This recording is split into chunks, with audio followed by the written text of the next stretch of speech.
I'd love to say that we've got a competitive test series in front of us, but I'm struggling to say it.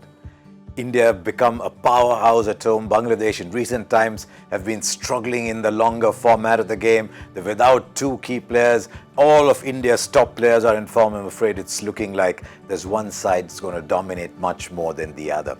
Indeed, India's home record now, 11 series wins in a row at home, well placed to win a 12th, is now starting to look very similar to Australia's home record in the 2000s. That is when Australia were at their peak. We all looked up to Australia, didn't we? And said, that is how we must all seek to play the game. Look how many times they get 400, 500 plus, how they knock over sides. The numbers between the two are now revealing, and that's an idea of how good India have been at home in recent times, where India have managed to beat England, have managed to beat Australia, South Africa, Sri Lanka, New Zealand. India have beaten all the teams that have come to India, and that's what makes Bangladesh's challenge that much more difficult. India have a win percent of 73% to Australia's 76%. Now, over 40-50 test matches, that's just a handful of games here and there. That's not a huge difference. You look at the number of times they've won by an innings, there's hardly any difference there. You look at the number of times teams have gone past 500. Look at, even more interestingly, the number of times in those 48 tests that India have got the opposition out for under 200. 36 times. Now, if Bangladesh thought that they're coming to India and they're going to have to get used to playing on turners, play against spin, and if anything, Bangladesh bowl even more spin than India do, they could go into test matches with 4 spinners, then here's a stat that'll worry Bangladesh. In the last 2 series that India have played, India's fast bowlers were taking a wicket every 5 overs. Against a better batting side, South Africa, in Indian conditions, and the fast bowlers are taking a wicket every 6 overs. There is no respite. You get away from the fast bowlers, you've got Ashwin and Jadeja, masters of home conditions.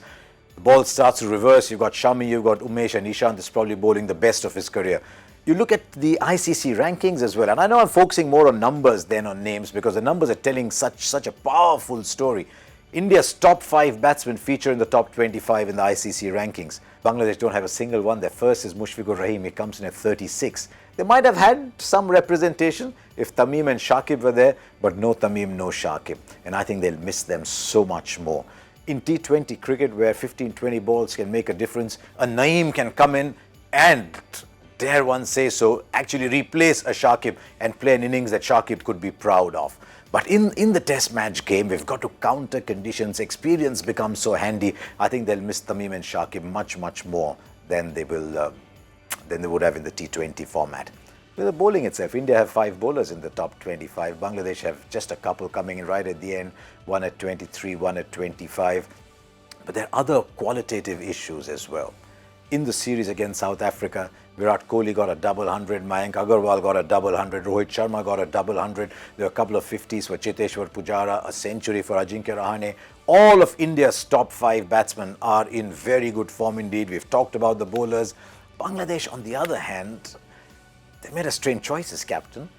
I saw Mahmudullah captaining in the T20s, and he just looked more assured. In his last 7 tests, he's averaging 48 as a batsman.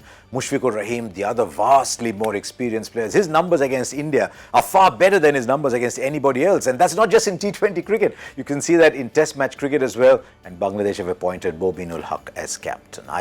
I remember the first time I saw Mominul Haq, I was very impressed. I thought he was a spunky player. I thought he was solid, he was resilient, he was reliable, he had all the qualities in test match cricket.